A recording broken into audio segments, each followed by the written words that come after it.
Morning. Well, the cold weather's coming back. Apparently, the Arctic is going to sweep on down. But as last time, the good news is it's brought some dry weather, so it means that I'm going to get on with doing the big holes in the roof. So I was originally planning to do these with a jigsaw, but I've decided now my latest new hobby is collecting these TCT bits, and I decided that I would. The mind skip. I decided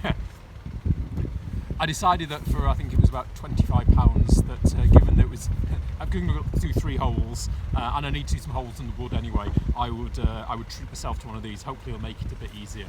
However, with a bit bigger, I've had to get the big guns out because I don't think the cordless drill will be up to that. It's going to need quite a oomph, I suspect.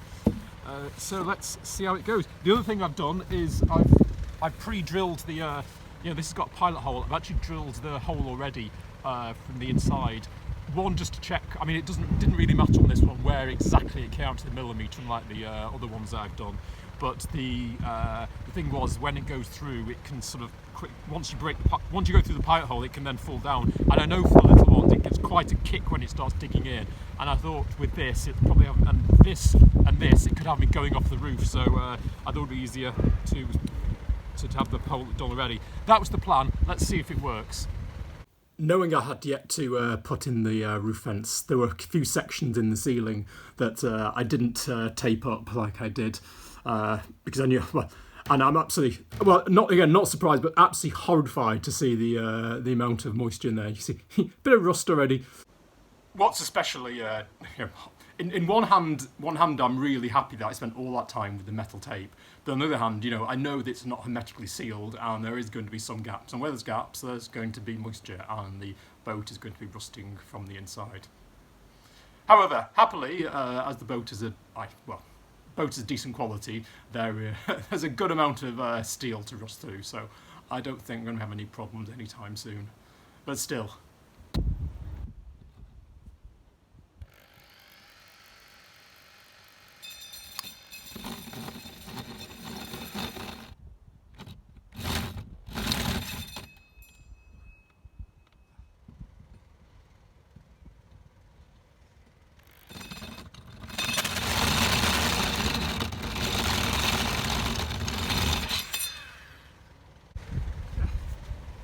So the problem I'm having is no matter how hard I tighten it, the bloody pilot drill keeps falling out, and then of course the drill wobbles all over the place. So I have to say this is making a bit of a dog's breakfast of it.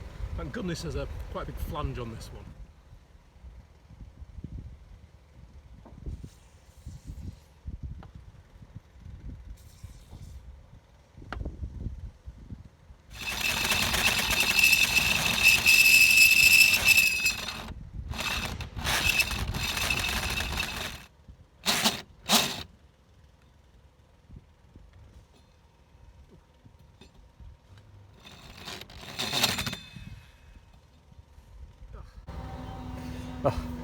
A bit like a tin can, it hasn't quite come through, and I don't really want to try and finish that off with the circular saw. So it looks like get the jigsaw out anyway. But whew, that was a faff.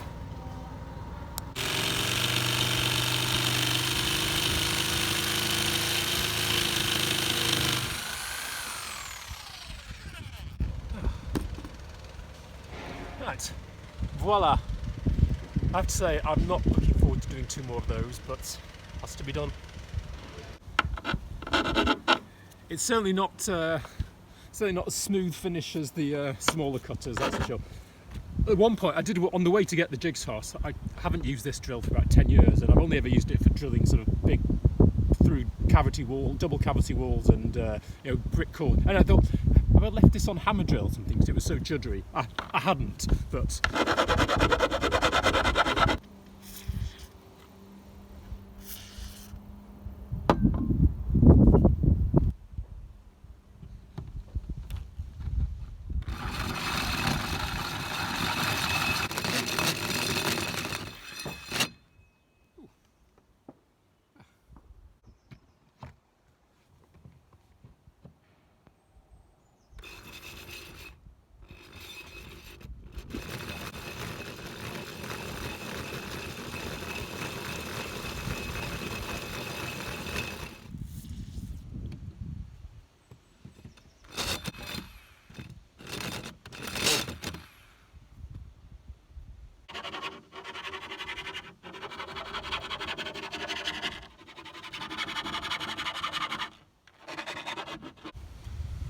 Well, happily the second two, as often with these things, were a bit easier after a bit of practice.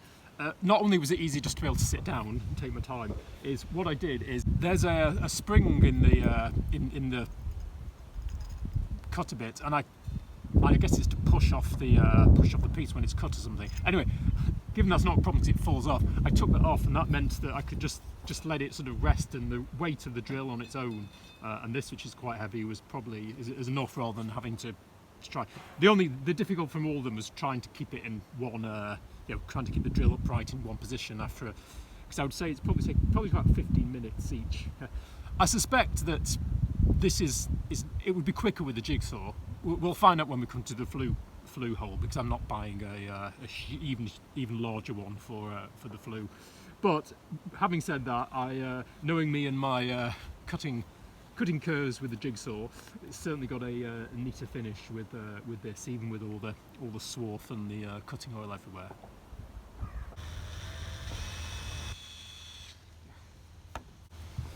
Well, one thing, I'm kind of getting over my version of drilling holes in the hull. I've put the roof up temporarily because it's there's probably a better way of doing it, but it's the only way that comes to mind to accurately mark out where I need to put the holes for the new vents. I mean, I could measure and try and do it from a fixed point, but I feel that that would lead to mistakes. So then, as you can see, I can draw the circle onto the other side and hopefully take it down. That should be exactly where I need it to be.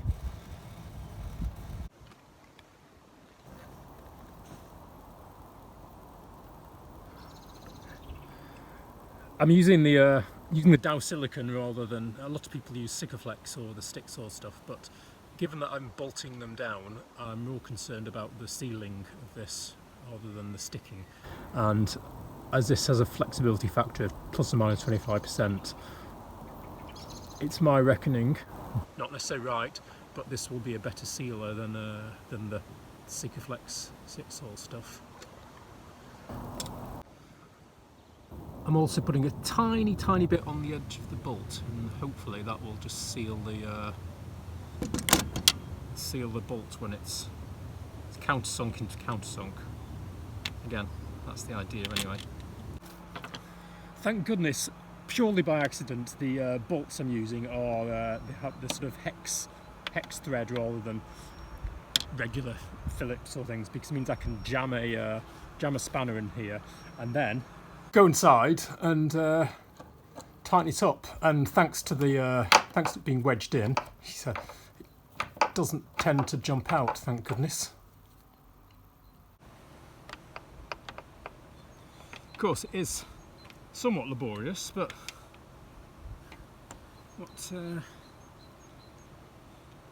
really have much option.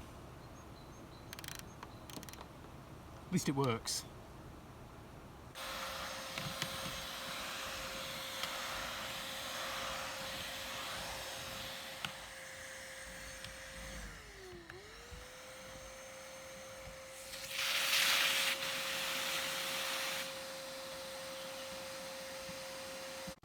Right, well that's about as much swarf as I can get up. The trouble using cutting oil, of course, it means that all the swarf is all sticky and oily, so it doesn't really come up easily.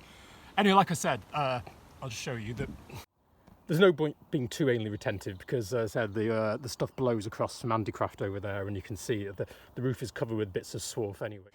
I didn't want to get as much out of the way as possible. Anyway, so that's me just about finished outside. So there are two mushroom vents. And then the third one is for the shower, and because this is going to be in the middle of a solar box, it's basically just a galvanised zinc duct flange, which I've then painted, and then so the box will be on top, and I'll put a little cover on there. It's basically, I didn't want it, because those are a bit high, I didn't want it to be clashing with the solar box, and also it seemed a bit pointless having them, as it's not going to see anything. And finally, here at the front, while I was waiting for the weather to clear up, I did a basically rinse and repeat as what I did for the solar wires, but a bit bigger. So here at the front is a junction box and with some glands, and the wires for the headlight, the horn, and in future if I install them, the navigation lights will come out of here. And again, that's going to be under a solar box, so the aesthetics of it isn't important. However, the waterproofness of it is, and hopefully that is okay. So by the time I edit all this down, this will have been a few minutes, but I have to say this has been a long day. As you can see, the sun has set and it's only just a moment's bit of light. Alas, I've not yet finished. There is the inside to still sort out, and not just the cleaning up. So, as well as the flange I bought for the shower vent, I've also bought another set for, well, not set, another 3. And what I've done basically, the idea is I've mounted them on inside, and so there's there's two reasons for this. One, it's hopefully will provide a seal for between the duct pipe and the insulation, because as we saw, even the tiniest gap in this, there was then moist air got through and condensed. So that's nicely sealed. I've sealed inside and it's sealed on the bottom, and then there'll be the fitting pipe there. And the other thing is then if the mushroom vents or the flange on top does leak or there's condensation or anything, it will channel it down into the vent rather than seeping into the roof lining. That's the idea anyway. I thought for a few quid extra more and some minutes more, it was worth doing. Morning. Well, I phoned the boards in last night, and this morning I've spent a while liberally taping them in. So there is, and I'm not using the word just, there's one last thing to do, which is to cut the holes where I drew them, and then get the damn boards back up, which is always a joy.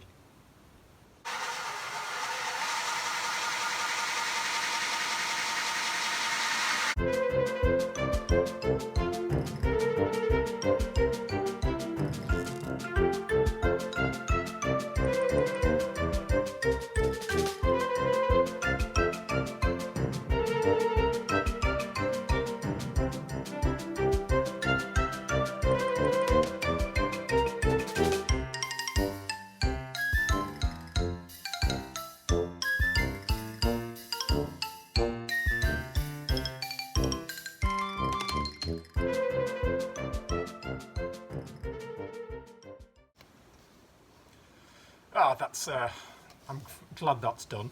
Alas, not the last time I'll do it. As I said, we'll have to do the same thing with the flue, but that's just one board and one hole. Anyway, the last thing to do is I've cut down some 100mm pipe and solvent welded it, and then that's going to just go in there and hopefully line the pipe and reduce any condensation. Yeah, I know, me, paranoid about condensation, can't think why that is. A little side perk is that I can now run the router cable as well through one of the vents for now. It means I don't have to have it coming through that window, which has been ajar all through the middle of the coldest winter. So that will be a blessing at night. Anyway, that's done, and I guess that's this video done. So thanks for watching, and I will catch you next time.